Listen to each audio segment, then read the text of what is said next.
Harga bahan bakar minyak atau BBM dan LPG non-subsidi kembali naik awal pekan ini.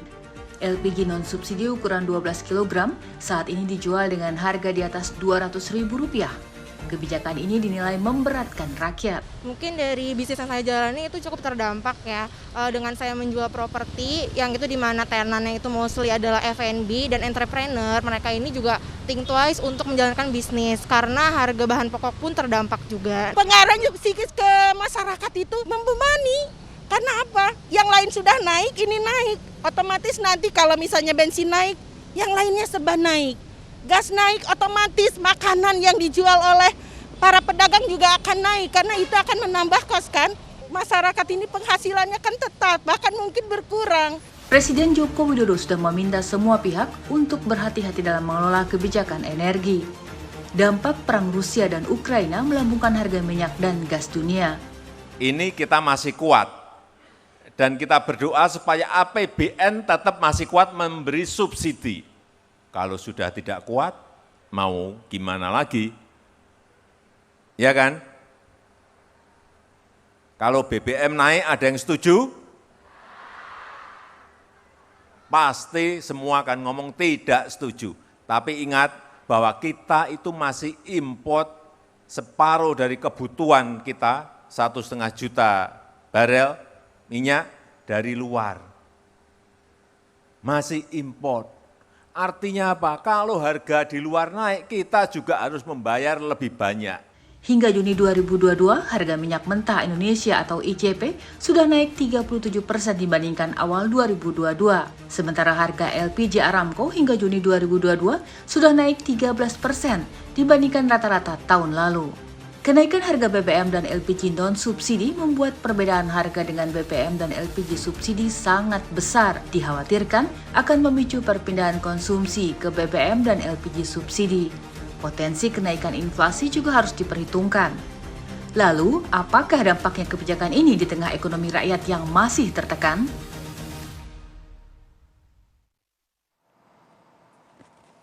Selamat malam pemirsa, Indonesia Business Forum kembali hadir.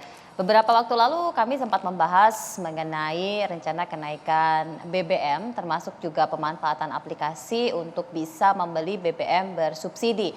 Nah, hari ini kita kembali membahas mengenai BBM dan LPG yang sepertinya sudah mulai dirasakan oleh masyarakat yang tadi kalau Anda simak bagaimana pernyataannya, ini sudah mulai mengeluhkan betapa kenaikan ini sekalipun masih di bawah harga pasar tetapi mulai memberatkan masyarakat di tengah kenaikan harga bahan lainnya yang tentu saja ini terutama ibu-ibu yang biasanya berbelanja dan memasak mulai terengah-engah untuk bisa mengatur pos perbelanjaannya. Nah, oleh karenanya pada malam hari ini Indonesia Business Forum mengangkat tema mengenai BBM dan LPG non-subsidi naik, beban rakyat makin beratkah?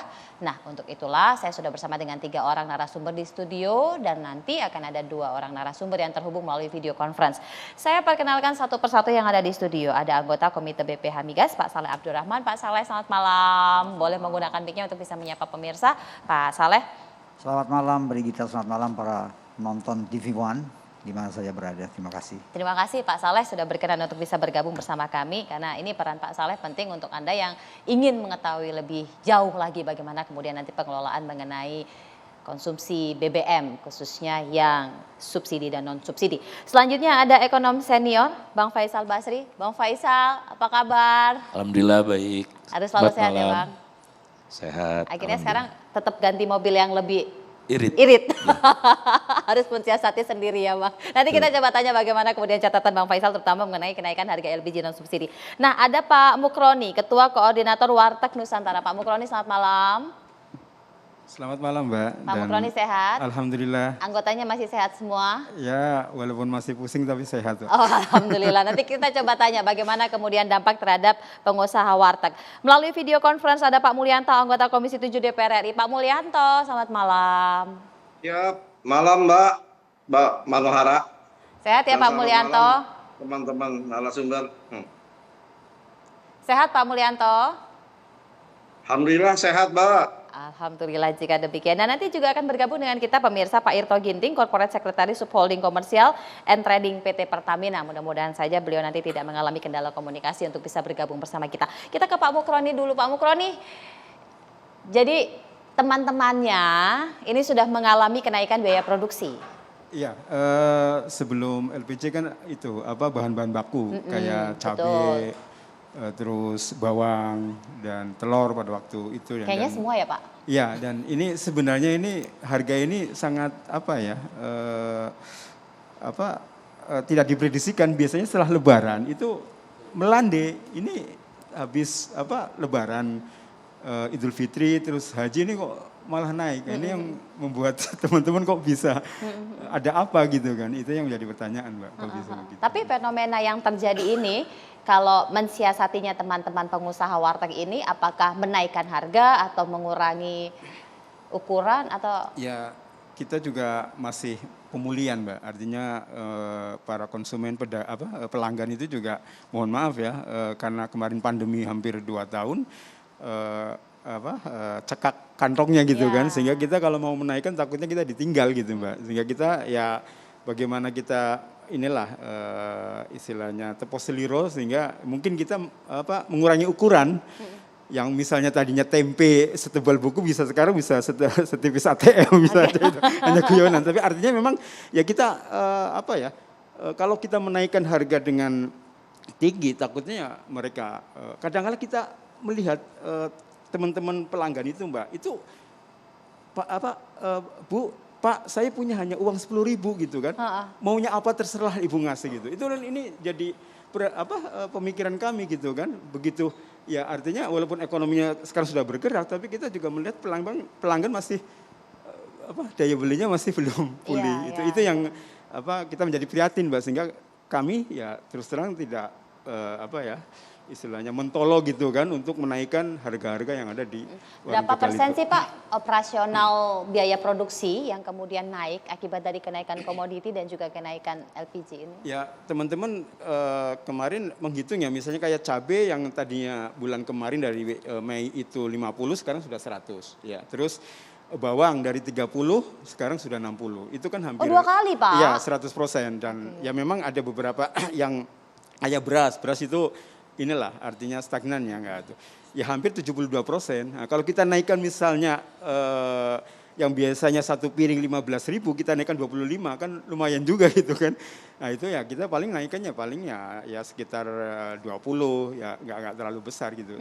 Itu artinya tapi bahwa itu memang ada dampak penurunan artinya bahwa memang sekarang kondisi bahan-bahan yang kita beli ini naiknya itu cukup besar lah dan ini terus terang sebenarnya yang biaya yang lebih besar adalah sewa Mbak. Kita ngontrak itu yang sekarang teman-teman ini juga nggak tahu kalau misalnya harga-harga gini masih terus berlangsung sehingga kita ini masih mengurangi keuntungan dan kita akan sulit untuk meneruskan kontrak-kontrak kami itu yang sekarang menjadi prihatin di teman-teman itu. Bang Faisal ini kasihan juga ya kalau kita mendengar bagaimana kemudian yang baru mau bergerak naik, baru mulai tumbuh, tapi kemudian terhantam lagi akibat dari krisis energi. Kalau catatan Bang Faisal? Sebetulnya ini dialami oleh semua negara, oleh semua lapisan masyarakat. Saya sekedar yang cerita-cerita ringan saja. Ada langganan saya mie Juhi di Jalan Sabang. Terakhir 25.000. Sebelum naik beli terakhir 2 minggu lalu itu 28.000. Jadi makanan-makanan berbasis mie itu mau tidak mau naik karena pasokan gandumnya kan dari kita sudah mengimpor dari Ukraina gitu cukup banyak sehingga diversifikasi ya terkena gara-gara perang. Kemudian keluhan ada cerita unik juga, keluhan seorang anak kepada ibunya, Mama kok sekarang buahnya pepaya melulu gitu, ndak jeruk lagi, ndak kiwi lagi, pepaya. Kemudian kok sayurnya dulu brokoli sekarang kangkung katanya. Jadi masyarakat itu beradaptasi dengan cara menurunkan kualitas makanannya. Nah itu kelas menengah kan. Nah bayangkan kelas bawah mau turun bagaimana lagi gitu.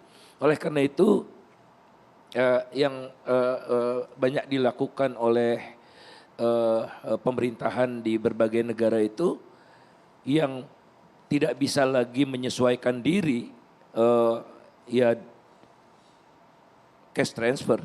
Iya, ya. Satu-satunya cara jangan diutak-atik subsidi lah, tidak subsidi, ada 2 harga, ada 3 harga, itu mudaratnya lebih besar gitu. Jadi pemerintah bertanggung jawab atau sangat peduli, harus peduli terhadap kelompok masyarakat yang paling bawah. Tidak bisa dihindari kok ya kenaikan harga BBM ini. Kita udah pasti tidak kuat, ya. Hampir pasti sudah tidak kuat. Karena subsidinya udah melampaui kemampuan kita gitu. Nah jadi sekarang dicari solusi yang seperti saya sampaikan di acara yang lalu juga. Dikerahkan semua instrumen. Jadi supaya tidak naik, misalnya LPG ya. LPG itu jangan dikenakan dulu PPN 11%, kan lumayan itu. Jadi naik, bisa katakanlah naik 11%, tapi PPN-nya dinolkan, kan tidak naik. Kemudian belajarlah dari sejarah, bahwa ya ada mekanisme stabilisasi dalam bentuk negara-negara lain itu punya namanya sovereign wealth funds itu. Tatkala iklim bagus, kita menabungnya lebih banyak. Karena kan bisnis cycle kan seperti itu dari dulu. Ada harga naik, ada harga turun, ada resesi, ada recovery, ada booming. Nah waktu booming kita menghemat untuk membiayai pada masa sulit. Kalau itu tidak dilakukan maka akan keluarlah kebijakan yang aneh-aneh itu. Yang ongkosnya jauh lebih mahal. Ongkosnya justru jauh lebih mahal. Nah sebenarnya bagaimana kemudian komunikasi di DPR yang dalam hal ini juga memiliki fungsi pengawasan. Dan seperti apa kemudian strategi untuk bisa mengontrol agar tidak terjadi kebocoran dan mudorot. Kalau tadi saya pinjam kata dari Bang Faisal, sesaat lagi kita akan lanjutkan, tetaplah bersama kami.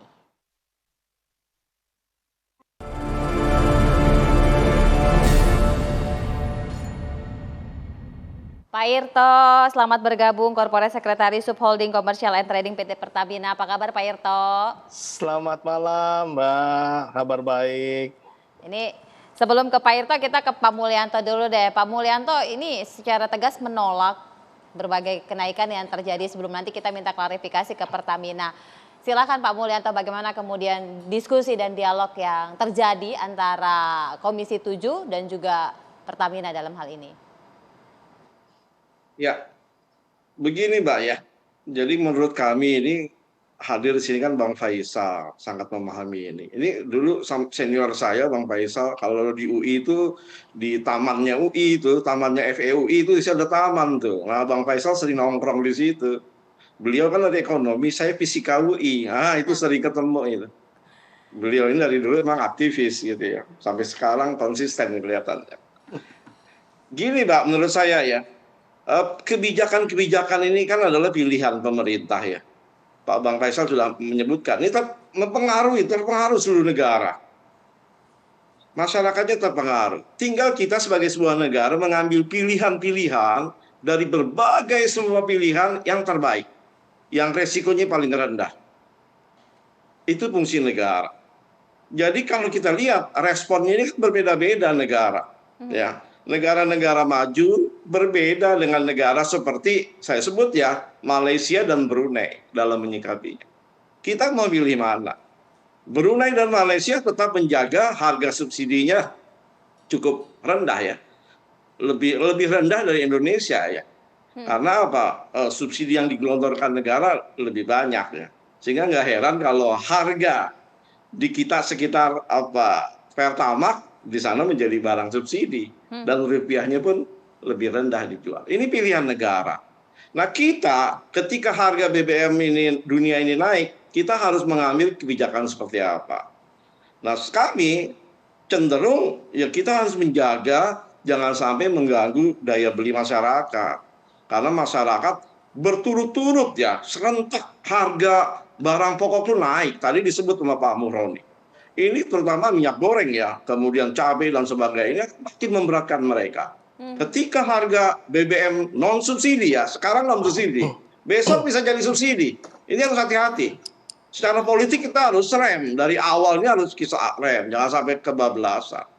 Di satu sisi penerimaan negara kalau menurut kami, Sri Mulyani happy kalau surplus, ya kan? Nah, ketika penerimaan negara besar, bahkan Pertamina sendiri pendapatannya meningkat, nggak rugi, meningkat positif. Apalagi di bagian hulu, ketika harga migas naik, mereka menggenjot eksplorasi, ya kan? Pendapatan lebih bagus. Cuma ini kan menutupi bagian hilirnya.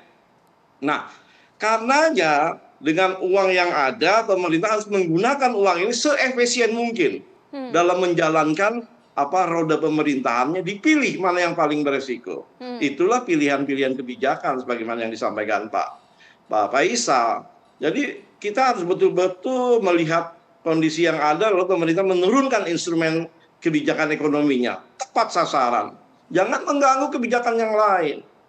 Nah, terkait kenaikan BBM non subsidi yang serentak ini kami terus terang tidak menyetujuinya, apalagi Dexlite ya dan LPG 3 kg Bright. Ini kan bagian pinggir-pinggir yang cenderung migrasi. Tembak bagian sini dia akan migrasi. Ya, yang Dexlite akan turun ke solar, yang Bright akan pindah ke LPG 3 kg bersubsidi. Nah, pilihan-pilihan ini yang harus sedemikian rupa sehingga janganlah tembak langsung masyarakat jadi terpukul ya seperti Pak Muhroni sampaikan. Nah, kita minta ke sana, Pak, agar kebijakan-kebijakan pemerintah ini benar-benar ya tidak membuat kegaduhan. Demikian, Pak. Tapi usulannya ditunda atau bagaimana sebenarnya apabila ini tidak layak sebenarnya? Kalau saya ya, yang pertama, jangan serentak seperti ini. Ya, harus sebagian-sebagian yang risikonya kecil ya, yang risikonya lebih rendah ke masyarakat. Risiko migrasinya juga lebih kecil. Yang kedua, pemerintah ini harus konsisten, ya kan? Dulu ketika harga BBM turun karena harga-harga dunia turun, pemerintah nggak menurunkan harga Pertamax, nggak menurunkan BBM bersubsidi. Kenapa pilih kasih seperti itu? Karena saya lihat di kebijakan pemerintah, termasuk BBM umum, ini sama sekali kan sebenarnya tidak dilepas 100% mekanisme pasar. Jadi dengan peraturan menteri itu sebenarnya ada unsur pemerintah di dalamnya. Tidak hanya serta-merta 100% ya badan usaha bisa melakukan penyesuaian. Nah, pemerintah ini mengambil peran ya ketika harga BBM anjlok tidak diturunkan. Sekarang ketika naik, pemerintah naikkan serentak. Seperti ini yang nggak konsisten ya. Yang ini dipertanyakan oleh masyarakat. Ya, kita coba tanya sama Pak Irto. Pak Irto, silakan Pak Irto.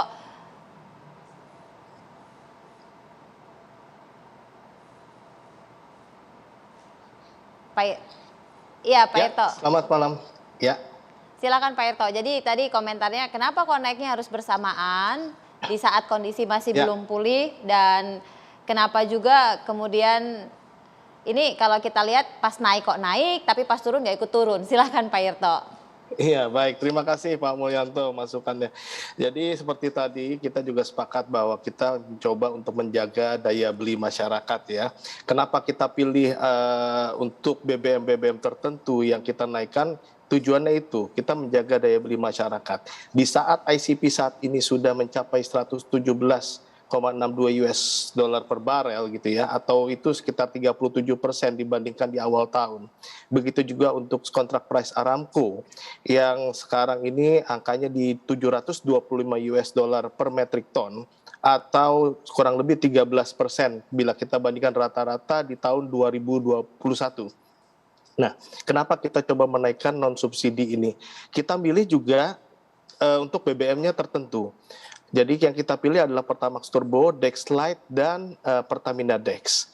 Yang kita lihat secara total konsumsinya untuk 3 BBM tersebut adalah sebesar kurang lebih sekitar 5%. Ya, jadi kita berharap ini tidak terlalu mempengaruhi masyarakat umum, gitu ya. Untuk yang solar harga juga masih tetap. Sebaliknya untuk LPG, kita untuk yang LPG non subsidi saat ini sebenarnya komposisinya adalah sekitar 6%. Nah, LPG non subsidi ini sebenarnya sudah kita naikkan secara bertahap dari akhir tahun lalu di bulan Februari dan Juli. Kenapa kita melakukan secara bertahap? Itu jadi pertimbangan kami juga untuk menjaga daya beli masyarakat. Kita bisa saja menaikkan pada saat itu langsung 8.000 atau 9.000. Tapi ini tidak menjaga kondusivitas di masyarakat tentunya. Sehingga kami menaikkannya secara bertahap. Lalu pertanyaan berikutnya juga, kenapa Pertamax nggak dinaikkan? Nah, ini juga yang kita pertimbangkan. Karena ketika nanti misalkan Pertamax kita naikkan, ini akan banyak. Karena pengguna Pertamax masih sebagian mungkin masih bisa bermigrasi ke bawah. Tapi kami melihat untuk 3 yang tadi, untuk Pertamax Turbo, Dexlite, dan Pertadex, itu meskipun nanti ada kemungkinan untuk pindah atau migrasi, tapi tidak terlalu signifikan. Jadi itu Mbak Manohara, jadi kenapa kita memilih non-subsidi atau BBM atau LPG non-subsidi tersebut dengan beberapa pertimbangan tersebut. Dan sekali lagi, kenapa kami menaikkan BBM non-subsidi tidak langsung ke harga keekonomian? Ya, jadi harga itu yang sekarang naik nih untuk BBM non-subsidi, itu belum juga ke harga keekonomian. Sekali lagi kami mempertimbangkan daya beli masyarakat. Mungkin demikian, Mbak. Pertimbangan yang kemudian dipertanyakan masyarakat ketika harganya turun kemarin, kenapa tidak turun ya Pak? Nah, ini supaya masyarakat juga teredukasi dan memahami. Silakan Pak Irto. Ya, sebenarnya bisa dilihat juga pada saat itu turunnya sampai berapa dan berapa waktu turunnya ya. Jadi ini Pak Irto udah seperti pemerintah ini, bukan Pertamina ini. Ini suaranya udah seperti pemerintah. Yang mengatur harga itu bukan Pertamina. Yang mengatur harga itu pemerintah, Pak. Silakan. Ya, jadi mohon positioning pemerintah Pertamina itu jelas. Sebagai operator itu menjalankan tugas dari pemerintah. Jangan gaya bicaranya tuh gaya bicara pemerintah itu. Kalau yang subsidi tentu saja Pak, untuk subsidi kita serahkan kepada pemerintah karena itu merupakan kewenangan dari non subsidi juga itu kan peran pemerintah yang menentukan. Ketika harga turun itu pemerintah yang ngambil komando, bukan Pertamina, Pak. Iya, tentunya kami sudah berkoordinasi juga dengan pemerintah, Bapak itu operator, menjalankan keputusan pemerintah, bukan menginisiasi. Bapak bukan pembentuk undang-undang. Ya, itu saja. Iya, baik. Biar cepat kurus, Pak Irto. Biar cepat kurus dikit. Jadi kondisinya seperti itu, Mbak Manohara. Baik, kita jeda dulu. Saya jeda, kita akan lanjutkan.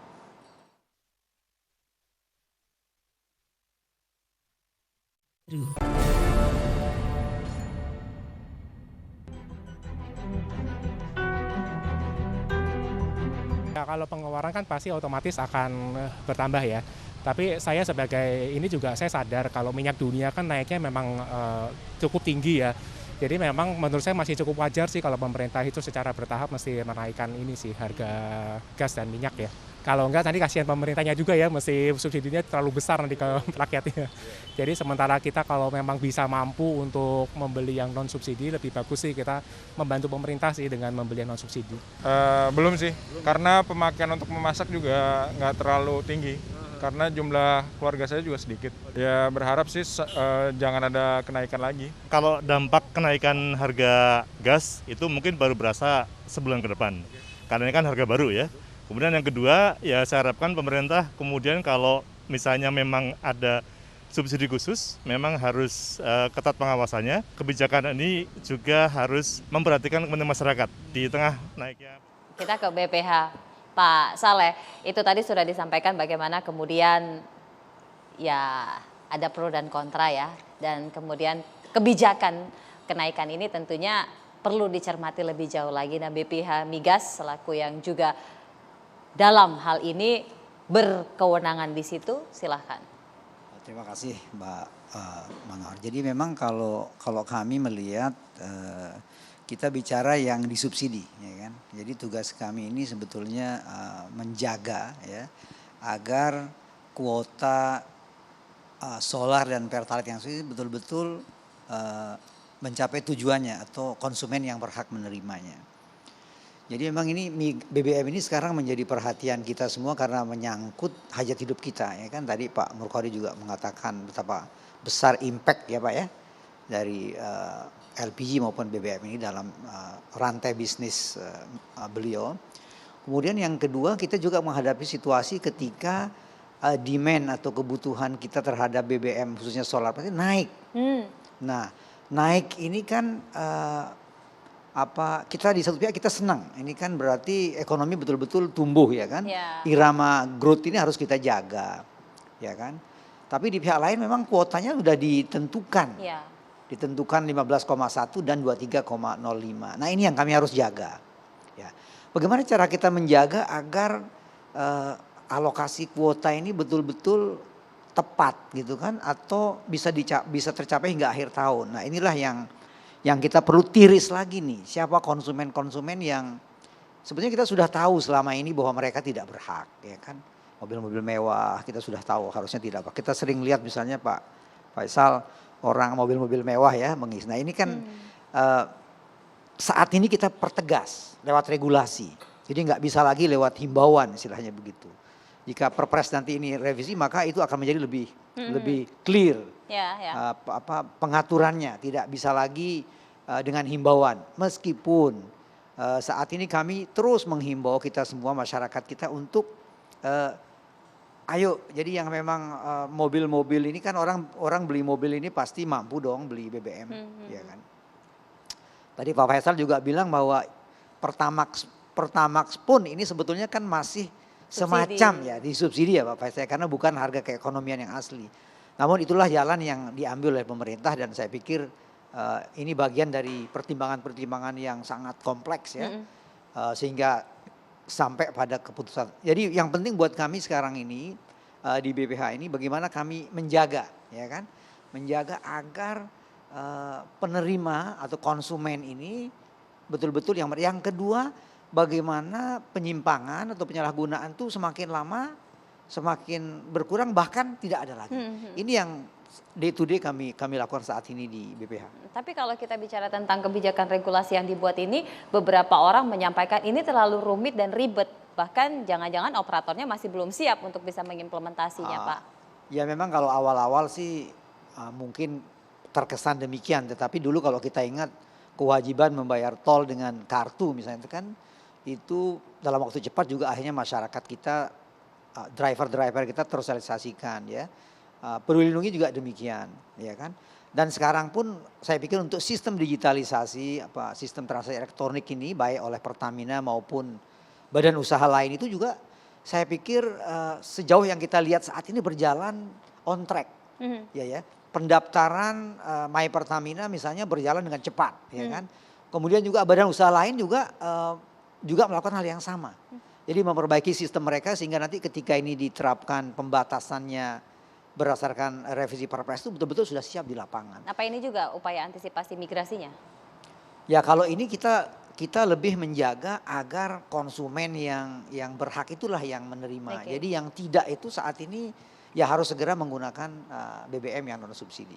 Kami sebenarnya juga mengundang Kementerian SDM dan sudah didisposisi ke Direktorat Hilir, tetapi sampai sore tadi ternyata semuanya sibuk dan tidak bisa untuk bisa berkomunikasi dan berdiskusi dengan kita di sini supaya bisa memberikan edukasi juga kepada pemerintah. Bang Faisal, ini menarik ya, karena di satu sisi jangan barengan dong, tapi kalau nggak barengan ini dampaknya juga makin berat.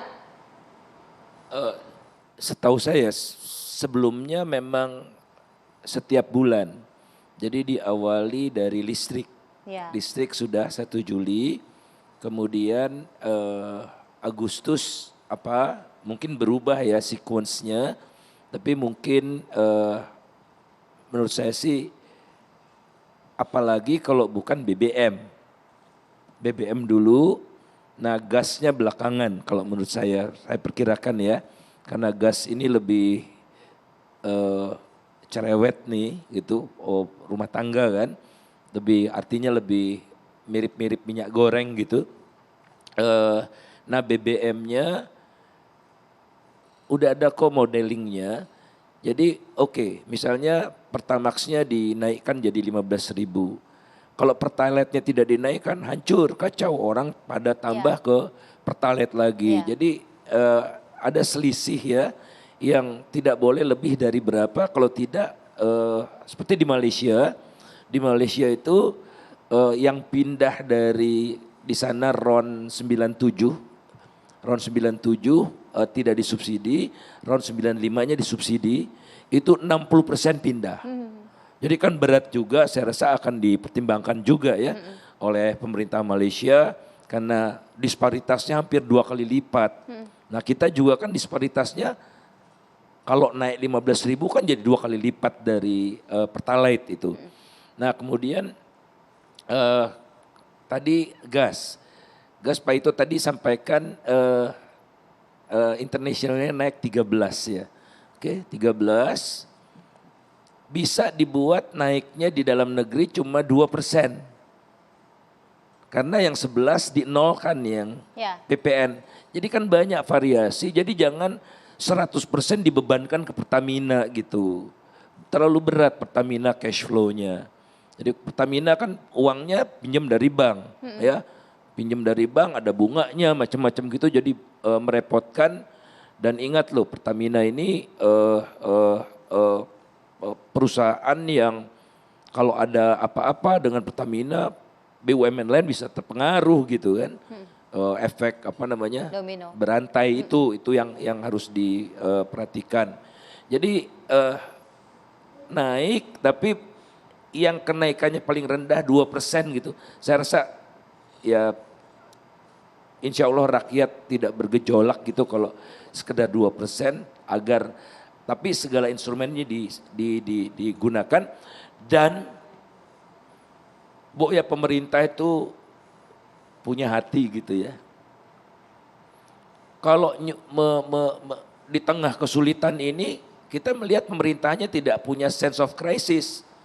Baru-baru ini 73 triliun digelontorkan buat menyuntik BUMN. Sehingga di era Pak Jokowi ini sejak tahun 2015 sampai 2022 itu BUMN total sumbangannya dividennya itu netonya cuma 30 triliun. 30 triliun. Jadi netonya maksud saya sumbangannya sumbangannya relatif sedikit karena suntikannya hampir sama dengan yang dia sumbang. Ini minta lagi 73 triliun. IKN minta lagi 24 triliun. Semua minta. Rakyat pantas marah kalau kelakuan pemerintah seperti itu. Studi banding masih jalan terus DPR. Undang-undang, bikin undang-undang apalah macam-macam gitu. Studi banding masih jalan terus. Kan bisa online, kan udah belajar dari COVID. Jadi elit, partai politik, pemerintah tidak menunjukkan dia mau berkorban. Yang disuruh berkorban rakyat terus. Contohnya UMP cuma naik 0,85%. Masuk akal enggak? Jadi hati-hati pemerintah, elit politik, jangan sampai seperti di Sri Lanka orang kaya dikejar-kejar. Politisi dikejar-kejar, Perdana Menteri di berondong rumahnya, Presiden di berondong rumahnya karena kelakuan mereka itu. Yang tidak menunjukkan sense of crisis. Itu yang paling penting buat saya. Kita lanjutkan sesaat lagi.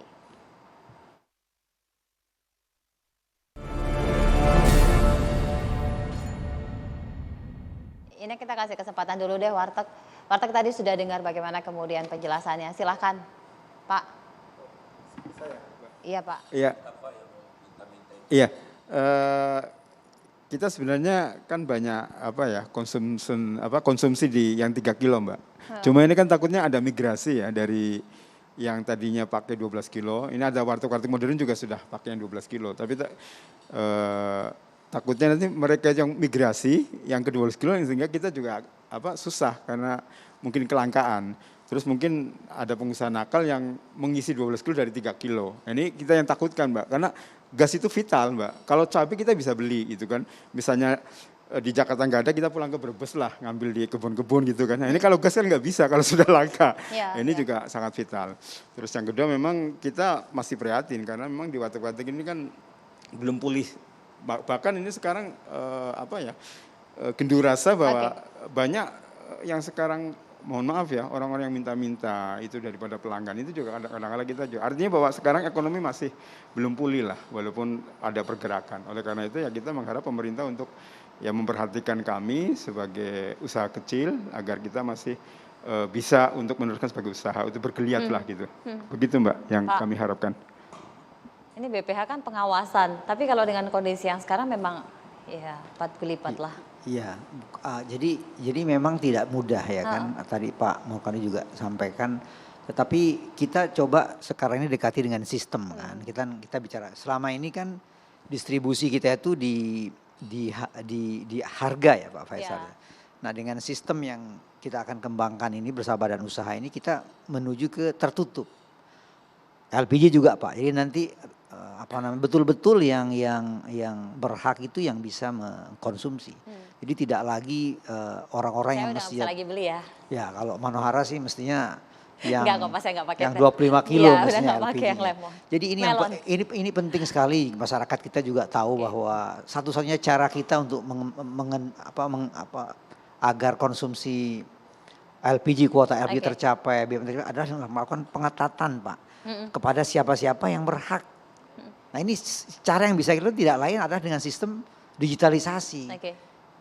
Yang bisa langsung kita bisa lihat, kita bisa monitor. Kapan itu Pak nanti bisa selesai? Kita tunggu perpresnya, mudah-mudahan September bisa kita sudah terapkan. Gitu. Kita coba tanya DPR, Pak Mul, ini tadi Bang Faisal juga sampaikan sense of crisis-nya kurang. Silakan Pak Mul, sebelum nanti kita ke Pertamina sebagai penutup. Iya betul, menurut kami juga demikian. Ini sense of crisis yang kurang. Terkait dengan BBM ini Mbak ya, kalau ada sense of crisis untuk betul-betul melindungi rakyatnya, membantu masyarakat yang daya belinya tergerus. Yang pertama Mbak ya menurut kami, ini hitung-hitungan BPH Migas kemarin kan, Oktober 2002 ini solar akan habis itu, Pertalite juga akan habis. Karena sepakat DPR dengan Kementerian SDM kita ketok ditambah 5 juta kiloliter untuk Pertalite dan kita tambah 2 juta kiloliter untuk solar agar cukup sampai akhir tahun. Tapi kan ini Menteri Keuangan masih pelin-pelan ini, terdengar kesannya menolak.